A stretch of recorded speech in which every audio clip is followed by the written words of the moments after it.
Hello everyone. आज का जो टॉपिक हम डिस्कस करेंगे, जिसको डिटेल में डिस्कस करेंगे, वो है रॉल्स लॉ। लेकिन ये जो आज टॉपिक में आपके साथ हम स्टडी करने वाले हैं, जो टॉपिक, इसको हम थ्रू एनसीईआरटी करेंगे। क्योंकि अगर आप नीट एग्ज़ाम का पैटर्न देखते हो तो नीट एग्ज़ाम में डायरेक्टली एनसीईआरटी की लाइन से पिक करे हुए क्वेश्चंस फ्रेम किए जाते हैं। तो हमें एनसीईआरटी की लाइन पे किस जगह फोकस करना है, किस तरह के क्वेश्चंस उससे फ्रेम होते हैं, और एनसीईआरटी को सही तरीके से समझने के लिए ये वीडियो आपके लिए बेस्ट है। जितने भी नीट एस्पिरेंट्स हैं या जो बच्चे जेईई मेंस का एग्ज़ाम दे रहे हैं, उन सभी के लिए इम्पॉर्टेंट है कि क्योंकि जेईई मेंस और नीट दोनों ही एनटीए बना रहा है और दोनों ही ज़्यादा से ज़्यादा फोकस करता है कि वो क्वेश्चन एनसीईआरटी से बनाए। लेकिन नीट में अगर हम देखें तो असर्शन, रीज़न, स्टेटमेंट बेस्ड सवाल बनते हैं और वो क्वेश्चंस मोस्टली एनसीईआरटी से होते हैं। कई बार ऐसी बहुत छोटी छोटी लाइनें होती हैं जिन पर हम ध्यान नहीं देते और क्वेश्चंस बहुत डायरेक्ट होते हैं, लेकिन पेपर में जाके हमें एक तरह का कन्फ्यूजन क्रिएट होने लगता है। तो उस कन्फ्यूजन को अवॉइड करने के लिए हमें सही तरीके से एनसीईआरटी को कैसे पढ़ना है ये पता होना चाहिए। तो आप अपनी अपनी एनसीईआरटी उठा लो। सॉल्यूशन चैप्टर का रॉल्स लॉ टॉपिक हम पढ़ने वाले हैं। मैं इसमें हर छोटी से छोटी चीज़ पर फोकस करूंगी, डिस्कस करूंगी आप लोगों के साथ। आप अपने डाउट्स को मेरे कमेंट सेक्शन पे शेयर कर सकते हो। चलिए तो शुरू करते हैं अपने टॉपिक को। देखिए, सबसे पहले आपको यहाँ पर जो गिवन है, ये आपको दिया हुआ है vapour pressure of liquid solution. ठीक है, चलिए इस चैप्टर को अभी यहाँ से शुरू करने से पहले आप ये समझिएगा कि जो सोल्यूशन होता है वो क्या होता है। सॉल्यूशन सबसे पहले तो यही चीज़ है। तो सॉल्यूशन एक तरह का मिक्सचर है, लेकिन कैसा मिक्सचर है? होमोजीनियस मिक्सचर है। क्योंकि मिक्सचर्स दो तरह के हो सकते हैं, होमोजीनियस भी हो सकते हैं और हेट्रोजीनियस भी हो सकते हैं। होमोजीनियस मिक्सचर मतलब जब आपका पूरा का पूरा सॉल्यूशन यूनिफॉर्म हो, सिंगल फेज हो, ऐसे मिक्सचर को आप क्या कहते हो? सॉल्यूशन। अब सॉल्यूशन को अगर आप बेसिकली देखो तो ये तीन पार्ट में क्लासीफाई है on the basis of solvent. और सॉल्वेंट किस फॉर्म में है? गैस में है, लिक्विड में है, या फिर ये किसके अंदर प्रेजेंट है? सॉलिड में प्रेजेंट है। अब ये फर्दर तीन क्लास में क्लासिफाई होते हैं, डिपेंड करता है सॉल्यूट के ऊपर। तो सॉल्यूट अगर आपका सॉलिड है, लिक्विड है, गैस है, अगेन ये भी तीन तरह से, सॉलिड, लिक्विड और गैस। और फर्दर ये तीन तरीके से, सॉलिड, लिक्विड और गैस। तो मैं एनसीईआरटी की पहली लाइन को हाईलाइट करती हूँ, लिक्विड सॉल्यूशन। तो लिक्विड सॉल्यूशन आप उन्हीं सॉल्यूशन को बोलोगे जिसमें सॉल्वेंट लिक्विड होगा, यानी ये वाली कैटेगरी, राइट। तो देखो यहाँ इसने मेंशन भी किया हुआ है कि liquid solution are formed when solvent is a liquid. ठीक है, तो आपको फोकस किस पे करना है? इसी बात पे फोकस करना है कि जब आपका सॉल्वेंट लिक्विड होगा उसको हम बोलेंगे क्या? Liquid solution. आगे देखो उसने मेंशन किया है कि solute can be a gas, liquid और अ सॉलिड, जो कि मैं पहले ही आपको बता चुकी हूँ, राइट। अब इसमें देखो उसने बोला है कि solution of gas Henry law में डिस्कस हो चुका है, उसकी भी क्लास सेम ऐसे ही आपको मिल जाएगी। लेकिन आप उसके साथ साथ अगर मेरी वीडियो देख रहे हो तो चैनल को सब्सक्राइब करो, शेयर करो, और कमेंट सेक्शन में कोई भी टॉपिक अगर आपको पढ़ना है तो आप उसके बारे में लिख सकते हो कि मैम इसके लिए वीडियो अवेलेबल कर दो। एनसीईआरटी बेस्ड पढ़ना है, क्या पढ़ना है, आप मुझे बता सकते हो। चलिए शुरू करते हैं फिर से आगे। तो यहाँ पर देखो इसीलिए उसने बोला है कि हम जो डिस्कस करने वाले हैं solution of liquid and solid in a liquid. ठीक है, क्योंकि हेनरी लॉ में gas in a liquid discuss होता है और हमारा जो आज टॉपिक है वो स्पेसिफिकली रॉल्स लॉ पर है, तो हम इसी पर ध्यान देंगे। तो इसमें कोई खास चीज़ नहीं है कि इससे कोई क्वेश्चन फ्रेम हो, उसको अंडरलाइन करने की कोई ज़रूरत नहीं है। हाँ ठीक है, एक रीडिंग ले लेना। सच सोल्यूशन में कंटेन वन और मोर वॉलेटाइल कॉम्पोनेंट। अब ये देखो यहाँ पर एक चीज़ ध्यान देना, ये कह रहा है कि जब लिक्विड सॉल्यूशन आप बना रहे हो तो उसमें पहली बात तो ये एक बाइनरी सॉल्यूशन की बात है। उसमें आगे देखो यहाँ पे लिखा भी है बाइनरी सॉल्यूशन। तो बाइनरी सॉल्यूशन क्या होता है? जिसके अंदर हमारे पास दो कंपोनेंट होते हैं। ये भी देखिए इसने आगे मेंशन किया, तो ये इसको हम जरूर हाईलाइट करेंगे। बाइनरी सॉल्यूशन क्या होता है? ऐसा सॉल्यूशन जिसमें दो कंपोनेंट होते हैं। तो जैसे यहाँ पे एक सॉल्यूट है और एक सॉल्वेंट है। अब इससे पहले वाली लाइन पर ध्यान दो, तो इसने कहा है कि सॉल्यूट जो है वो हमारा वॉलेटाइल हो भी सकता है और नहीं भी हो सकता, लेकिन जो लिक्विड सॉल्वेंट है वो हम वैसा लेंगे जो कि कैसा हो? वॉलेटाइल हो। ठीक है, फर्दर फिर उसने वही चीज़ रिपीट कर दी है, liquid in liquids and solid in liquid हम डिस्कस करने वाले हैं। तो इस पैराग्राफ से आपको समझ आ गया कि हमने कौन कौन सा पार्ट हाईलाइट किया। लिक्विड सॉल्यूशन का क्या मतलब है, बाइनरी सॉल्यूशन का क्या मतलब है, और जो ये टॉपिक डिस्कस कर रहा है जिसमें रॉल्स लॉ आगे पढ़ेंगे हम, उसके अंदर क्या वॉलेटाइल होना चाहिए। क्या हमेशा वॉलेटाइल है, वो है लिक्विड सॉल्वेंट, लेकिन सॉल्यूट वॉलेटाइल हो भी सकता है और नहीं भी हो सकता है। आई होप कि ये वाला पोर्शन आपके लिए बिल्कुल क्लियर होगा। आगे चलते हैं, चलिए। Vapour pressure of liquid and liquid solution, liquid solution. तो अगेन ये कह रहा है कि मान लो हमारे पास दो बाइनरी सॉल्यूशन है, वो भी 2 वॉलेटाइल लिक्विड्स के, ठीक है। अब हमारे पास जो बाइनरी सॉल्यूशन है वो दोनों लिक्विड है, यानी सॉल्यूट भी लिक्विड है और सॉल्वेंट भी लिक्विड है, साथ के साथ दोनों आगे वॉलेटाइल है, दोनों ही वॉलेटाइल है। देखो मेंशन किया है कि जो दोनों कंपोनेंट है दोनों ही वॉलेटाइल है। यहाँ पे सॉल्यूट भी लिक्विड है और सॉल्वेंट भी लिक्विड है, और उन्हें डिफरेंशिएट करने के लिए एक को 1 मान लिया और एक को 2 मान लिया है। अब देखिए वो आगे क्या कह रहा है कि when taken in a close vessel both the component would evaporate and eventually an equilibrium would be establish between vapour phase and the liquid phase. देखिए इस बात पे हमें ध्यान देना है, इक्विलिब्रियम स्टैब्लिश, मैं इसको अंडरलाइन करती हूँ, ये बहुत इंपॉर्टेंट बात है, ठीक है। और मैं आपको इसको समझा देती हूँ। ये कह रहा है कि मान लीजिए मेरे पास एक क्लोज कंटेनर है, ये देखो मैंने क्लोज कंटेनर बना दिया। अब ये कह रहा है कि इस क्लोज कंटेनर में यहाँ लिक्विड है, यहाँ 1 लिक्विड भी और 2 लिक्विड भी है। अब 1 लिक्विड की कुछ वेपर्स बनेंगी और 2 लिक्विड की भी कुछ वेपर्स बनेंगी, लेकिन साइमल्टेनियसली 1 के कुछ वापस कंडेंस होके लिक्विड में चला जाएगा, 2 भी कुछ वापस कंडेंस होके लिक्विड में चला जाएगा। तो यहाँ पर जो आपका लिक्विड और वेपर है, एक समय ऐसा आएगा कि जिस रेट से लिक्विड वेपर में जा रहा है उसी रेट से वापस वेपर से लिक्विड आता है। रेट शब्द का इस्तेमाल किया मैंने। ये यहाँ पर इनके बीच में एक इक्विलिब्रियम स्टैब्लिश हो जाएगा। इक्विलिब्रियम क्या होता है? इक्विलिब्रियम वो स्टेट है जहाँ पर लिक्विड से वेपर में बदलने का रेट और वेपर से वापस लिक्विड में बदलने का रेट क्या होता है? सेम होता है। तो आई होप कि ये बात तुम्हें क्लियर होगी, इसलिए मैंने बोला कि इसको ज़रूर अंडरलाइन करना। यहाँ पर वेपर फेज और लिक्विड फेज में इक्विलिब्रियम क्रिएट हो चुका है। ओके, तो कहते हैं let the total vapour pressure at this stage. अच्छा, अब देखो ये एक और इंपॉर्टेंट लाइन है कि हम जो वेपर प्रेशर यहाँ पे कैलकुलेट कर रहे हैं किस स्टेज पर? इक्विलिब्रियम पर। इक्विलिब्रियम पर यानी कि जहाँ पर मैक्सिमम हम पहुँच चुके हैं, जितना लिक्विड बनना वेपर में जाना था, वेपर से लिक्विड में जाना था, वो मैक्सिमम जा चुका है। फर्दर कन्वर्जन ये, क्योंकि वैसे तो डायनामिक इक्विलिब्रियम होता है, आप इसमें थोड़ा डिस्टर्बेंस करो तो ये अपने आप को शिफ्ट करता है, लेकिन अभी इनकी जो कॉन्सेंट्रेशंस हैं वो कांस्टेंट है, आप ये मान सकते हो। यानी इनका जो रेट है वो फिक्स्ड है। रेट जितना फॉरवर्ड है लिक्विड से वेपर का, वेपर से उतना ही लिक्विड का है। इस पे जो प्रेशर है वो कह रहा है कि क्या प्रेशर है, इसको ये पी टोटल मान रहा है। क्या मान रहा है? पी टोटल, ठीक है। अब वो कह रहा है कि P1 and P2 be the partial pressure of the two components. कह रहा है ए का जो पार्शियल प्रेशर है मान लो वो P1 है और 2 का जो पार्शियल प्रेशर है वो P2 है, ठीक है। क्योंकि बेटा वेपर्स तो दो चीज़ों की है ना, ए कॉम्पोनेंट की भी वेपर्स हैं और 2 कॉम्पोनेंट्स की भी वेपर है। ओके, तो ए कॉम्पोनेंट्स का जो प्रेशर है उसे P1 बोल रहा है, जो 2 कॉम्पोनेंट का प्रेशर है उसे P2 बोल रहा है, और इन दोनों के प्रेशर को वो P टोटल कह रहा है। अब वो कह रहे हैं कि दीज पार्शियल प्रेशर, यानी ये जो P1 और P2 हैं, इसको हम किससे रिलेट कर रहे हैं? मोल फ्रैक्शन x1 और x2 के। अच्छा, ये जो इसे वैसे x1 नहीं बोलते हैं, काई होता है, लेकिन हम सिंप्लीफाई करने के लिए बार बार काई बोलना बड़ा डिफिकल्ट लगता है तो हम x बोल देते हैं, कोई फ़र्क नहीं पड़ता, उससे हमारी कोई कॉन्सेप्ट में चेंज नहीं आएगा, ठीक है। तो कह रहा है कि P1 का जो मोल फ्रैक्शन है, अच्छा ये जो मोल फ्रैक्शन है ये किस फेज में है? ये बड़ा इंपॉर्टेंट बात है। ये है लिक्विड में। भाई देखो यहाँ भी इसके मोल्स होंगे और वेपर में भी होंगे, लेकिन कह रहा है कि जो पार्शियल प्रेशर है वो किससे रिलेट कर रहा है? मोल फ्रैक्शन से, वो भी किस में? लिक्विड में, नॉट इन वेपर। ऐसे ही पार्शियल प्रेशर सेकेंड कॉम्पोनेंट का, उसके मोल फ्रैक्शन को किस में? लिक्विड में, नॉट इन वेपर। इतनी बात हमें क्लियर हो गई। देखो अभी हमने क्या समझा, हमने कहा लिक्विड वेपर में बदल रहा है, वेपर लिक्विड में बदल रहा है, इक्विलिब्रियम स्टैब्लिश हो गया, इस पे जो प्रेशर मेजर किया उसे टोटल प्रेशर कह दिया, ठीक है। अब फ्रेंच केमिस्ट, ये देखो रॉल्स के नाम को लिया हुआ है पूरा।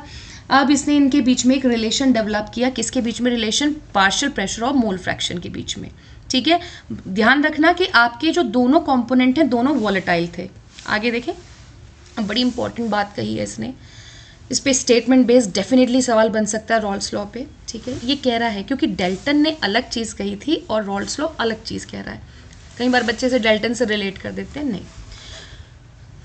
ये कह रहा है कि जो पार्शियल प्रेशर है, जैसे मैंने भी बोला था, पार्शियल वेपर प्रेशर हर कंपोनेंट का of each component of the solution is directly proportional to mole fraction present in solution. देखो इसे डबल अंडरलाइन करना, मैंने तो बहुत बार कर दिया। कहीं कहीं बार अंडरलाइन कर दिया।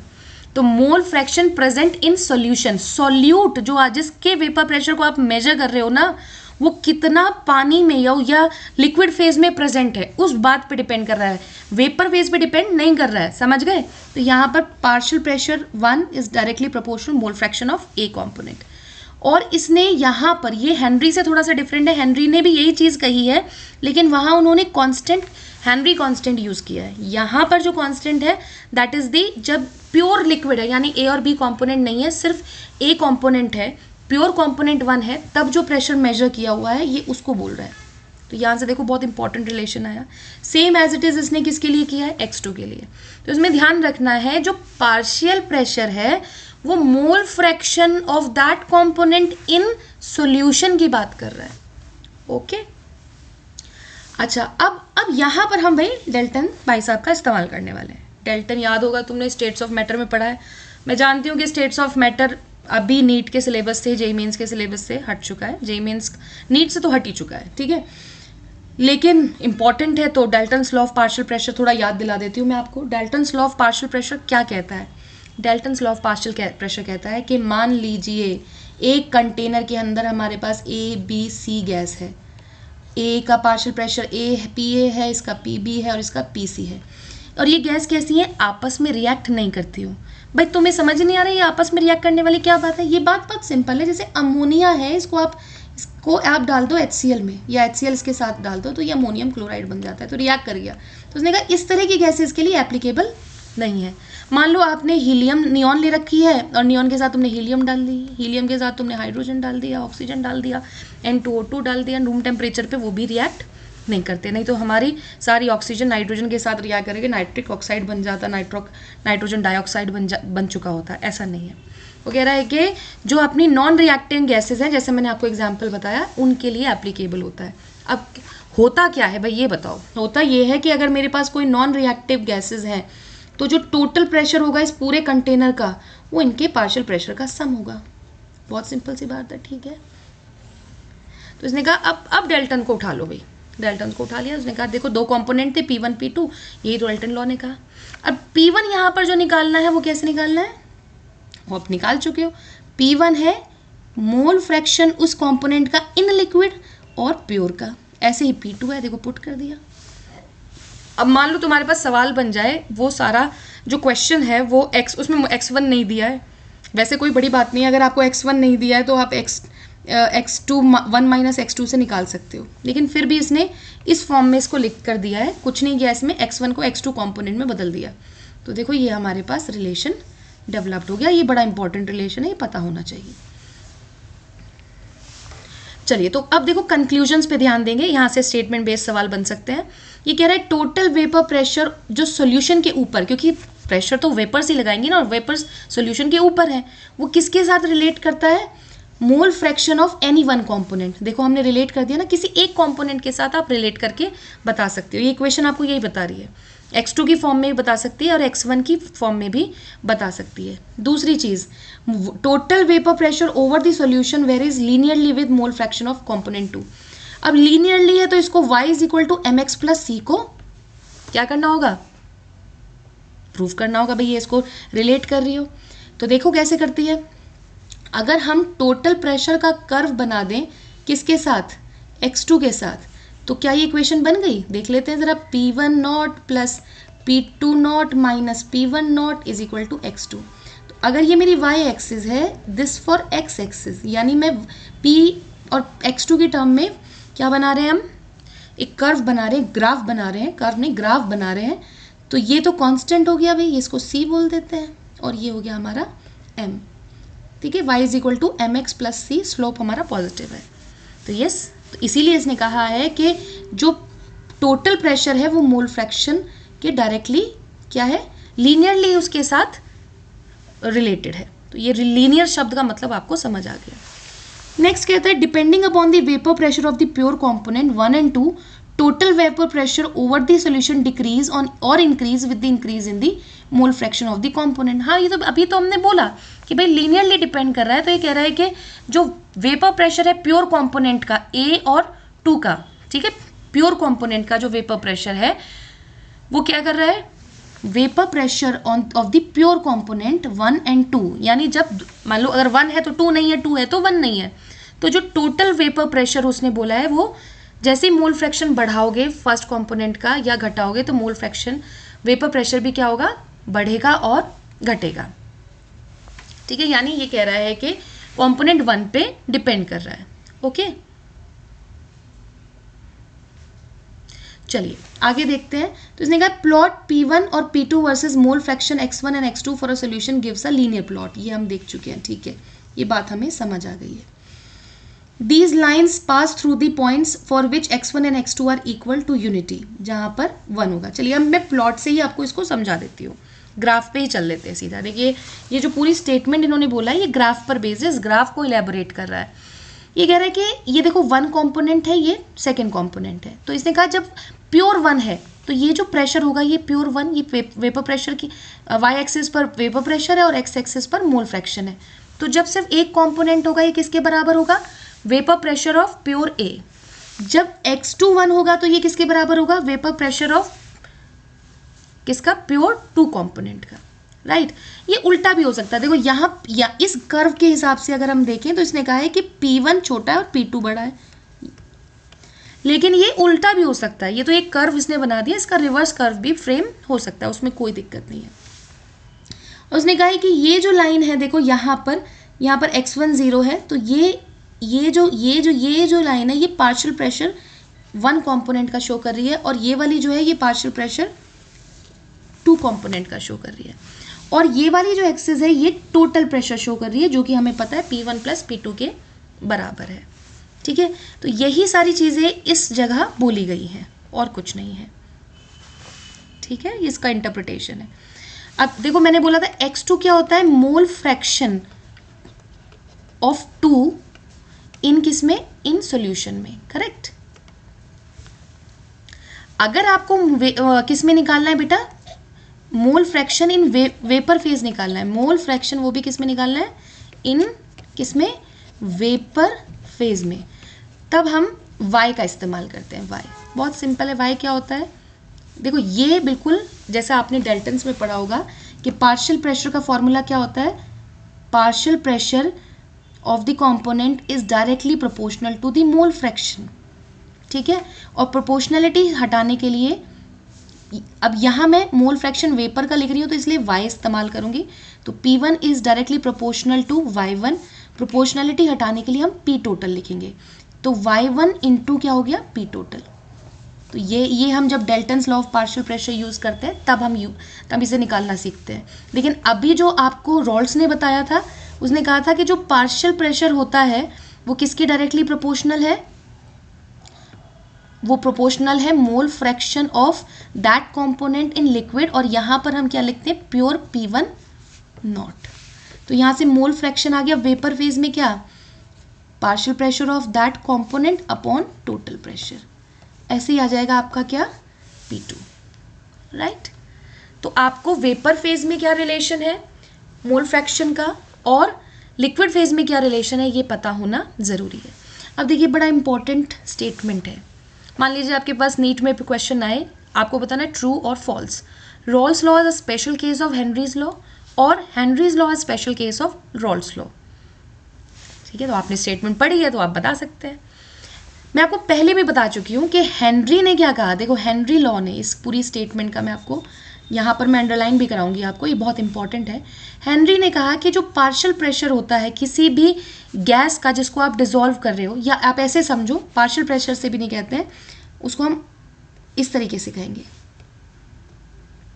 कि कोई भी गैस एक लिक्विड में कितनी सॉल्यूबल है, यानी उसका जो मोल फ्रैक्शन है लिक्विड कंपोनेंट वो डायरेक्टली प्रोपोर्शनल होता है उसके पार्शियल प्रेशर के। तो अगर मैं यहाँ से प्रोपोर्शनलिटी का साइन हटाऊं, ठीक है, तो मैं इसको बेटा ऐसे लिख सकती हूँ, P2 is equal to KH(x2). तो यहाँ पर इन्होंने क्या यूज़ किया है, हेनरी कांस्टेंट। और रॉल्स ने बस यही चीज़ किसके लिए कही, उन्होंने कहा कि जो पार्शियल प्रेशर है जो वेपर्स बनी है सॉल्यूशन के ऊपर वो डायरेक्टली प्रोपोर्शनल किसके, मोल fraction of that component in solution. अब यहाँ पर इन्होंने क्या करा है, यहाँ पर इन्होंने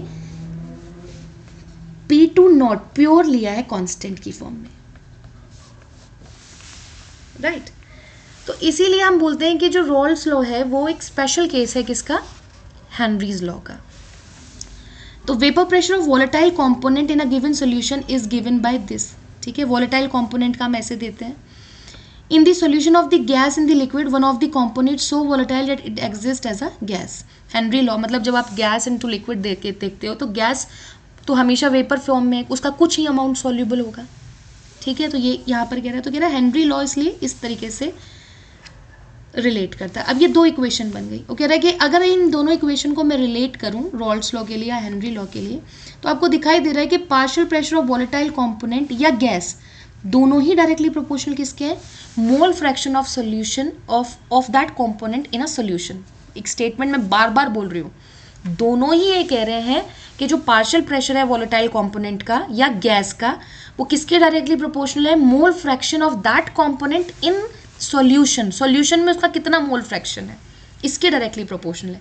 बस डिफरेंस किसका है, हेनरी में यूज कर रहे हैं हेनरीज कांस्टेंट और रॉल्स लॉ में यूज कर रहे हैं pure vapour pressure of pure component, right. तो इसलिए रॉल्स लॉ को क्या बोला जाता है कि रॉल्स लॉ कहीं कहाँ से डिराइव्ड हुआ है, एक तरीके से हेनरी लॉ से ही डिराइव्ड है। अब वेपर प्रेशर ऑफ सॉल्यूशन, अब सॉलिड एंड लिक्विड, हम लिक्विड एंड लिक्विड में मान चुके हैं, देख चुके हैं। तो इसमें जो हमारा अगला आता है, जैसे मान लीजिए सॉलिड, सॉलिड बेटा हमारे पास अलग अलग तरह से हो सकते हैं। सॉलिड वॉलेटाइल भी हो सकता है, सॉलिड नॉन वॉलेटाइल भी हो सकता है। हमने स्टार्टिंग में बोला था, तो जैसे हमने शुगर को वाटर में मिला दिया, ठीक है, या फिर हमने यूरिया वाटर में मिला दिया, राइट। मान लीजिए NaCl वाटर में मिला दिया, ग्लूकोज वाटर में मिला दिया, KCl वाटर में मिला दिया। कुछ कंपोनेंट होते हैं जो वाटर में डिसॉल्व नहीं है, जैसे कि यहाँ पर लिया है आयोडीन या सल्फर, आपने किस में डिसॉल्व किया है, कार्बन डाइसल्फाइड में। Polar dissolve in polar, non polar dissolve in non polar, ठीक है। ये अब चैप्टर की स्टार्टिंग में पढ़ते हैं। इतना आइडिया आई होप कि तुम्हें होगा कि जो पोलर सॉल्यूट होता है वो पोलर सॉल्वेंट में डिसॉल्व होता है, जो नॉन पोलर सॉल्यूट होता है वो नॉन पोलर सॉल्वेंट में डिसॉल्व होता है, ठीक है। तो यहाँ पर देखो ये क्या कह रहा है कि वी हैव लर्न, ये हम चैप्टर 5 यूनिट 11 क्लास 11 में पढ़ चुके हैं, ये सब ठीक है, इनकी हमें कोई खास ज़रूरत नहीं है। Under equilibrium condition the pressure exerted by vapour of liquid over the liquid phase is called vapour pressure. ये हम अभी जानते ही हैं कि मान लीजिए ये स्टेटमेंट कह रहा है कि लिक्विड से जो वेपर बनी, ये वेपर जो यहाँ दबाव लगा रही होंगी, इसी को हम वेपर प्रेशर कहते हैं। ये तो हम अभी पढ़ते ही आ रहे हैं। अगर हमारे पास कोई प्योर लिक्विड है तो entire surface is occupied by molecule of liquid, true. अगर प्योर लिक्विड है तो यहाँ सिर्फ लिक्विड लिक्विड लिक्विड है और कुछ नहीं है हमारे पास, ठीक है। लेकिन अगर मैं नॉन वोलेटाइल सोल्यूट इसके अंदर ऐड कर दूं, जैसे चीनी ऐड कर दिया, नमक ऐड कर दिया या यूरिया ऐड कर दिया, ये सब नॉन वोलेटाइल कंपोनेंट्स हैं, ठीक है, सॉल्यूट्स हैं, इनको आपने ऐड कर दिया। तो कह रहा है कि अभी भी जब आपने ऐड करा है तब भी यहाँ पर जो वेपर होंगी वो अभी भी किसकी होंगी, सॉल्यूट की। The vapour pressure of the solution is solely from the solvent alone, मतलब कि सॉल्यूट डालने से ऐसा नहीं हुआ सॉल्यूट की वेपर बन गई, क्योंकि सॉल्यूट तो हमारा नॉन वोलेटाइल है। तो कह रहा है तो vapour pressure of the solution at given temperature is found to be lower than the vapour pressure of the pure solvent. देखिए सिंपल सी बात है, बहुत सही बात लिखी है इसने यहाँ पर, इसको हम इंपॉर्टेंट लिखेंगे। मान लीजिए अगर हमारे पास प्योर सॉल्वेंट है तो P0 प्रेशर है। जब आप इसमें कुछ सॉल्यूट ऐड कर देते हो, क्या कर देते हो, सॉल्यूट ऐड कर देते हो, तो कुछ सॉल्वेंट के मॉलिक्यूल सॉल्यूट को डिसॉल्व करने में काम करते हैं। तो जब यहाँ उनको यूज़ करोगे तो वेपर में वो कम हो जाएंगे। अब वो वेपर में कम हो जाएंगे तो वेपर प्रेशर भी कम हो जाएगा। तो बस यही कह रहा है कि अगर वेपर प्रेशर प्योर सॉल्वेंट का देखें और वेपर प्रेशर सॉल्यूशन का देखें तो क्या ये सही है, उसने कहा नहीं ये सही नहीं है, उल्टा सही है। यानी प्योर सॉल्वेंट का वेपर प्रेशर सॉल्यूशन से क्या होगा, ज़्यादा होगा। आगे वही देखो यहाँ पे लिखा हुआ है, thereby the fraction of the surface covered by the solvent molecules gets reduced। क्योंकि जैसे ही आप सॉल्यूट डालोगे तो जो सॉल्वेंट के मॉलिक्यूल्स हैं सॉल्यूशन के ऊपर वो क्या हो जाएंगे, कम हो जाएंगे, और जिससे वेपर प्रेशर कम हो जाएगा, right. Now the decrease in vapour pressure solvent depends on the quantity. अभी कह रहा है कि कितना डिक्रीज होगा ये इस बात पे डिपेंड करता है कि कितनी क्वांटिटी आपने नॉन वोलेटाइल सॉल्यूट की डाली है, तो आपको इसको अंडरलाइन करना है। जैसे इसने एक एग्जाम्पल देके यहाँ पे समझाया हुआ है कि 1 मोल सुक्रोज आपने 1 किलो पानी में डाला, ठीक है। उसने कहा अगर उतना 1 मोल यूरिया भी आप उतने ही पानी में डालो तो उसका इफेक्ट क्या होगा, सेम। यानी कंपोनेंट का नेचर कैसा है इस पे डिपेंड नहीं कर रहा है, डिपेंड किस पे कर रहा है, क्वांटिटी कितनी है। यानी अगर मैं 1 मोल की बजाय 2 मोल ले लूँ तो डेफिनेटली उसका वेपर प्रेशर कम हो जाएगा। सुक्रोज को यूरिया में सुक्रोज लिया यूरिया लिया उस पर डिपेंड नहीं कर रहा, नेचर पे डिपेंड नहीं कर रहा है। For any solution the partial pressure of each volatile component in the solution is directly proportional. भाई ये बात कितनी बार कहोगे, एनसीईआरटी हम समझ चुके हैं, देखो इसने फिर से रिपीट कर दी, यानी ये ज़रूरी बात है, ठीक है, हमने मान लिया ज़रूरी है, हम इसको अंडरलाइन कर लेते हैं। अब ये देखो फिर से यही चीज़ समझा रहा है कि एक सॉल्वेंट को आप 1 मान लो, सॉल्यूट को आप 2 मान लो। जब आप एक नॉन वोलेटाइल सॉल्यूट को डिजोल्व कर रहे हो सॉल्वेंट मॉलिक्यूल के अंदर, जो वेपर फेज में है, वो कंट्रीब्यूट कर रहे हैं किसके अंदर, वेपर प्रेशर में, ठीक है।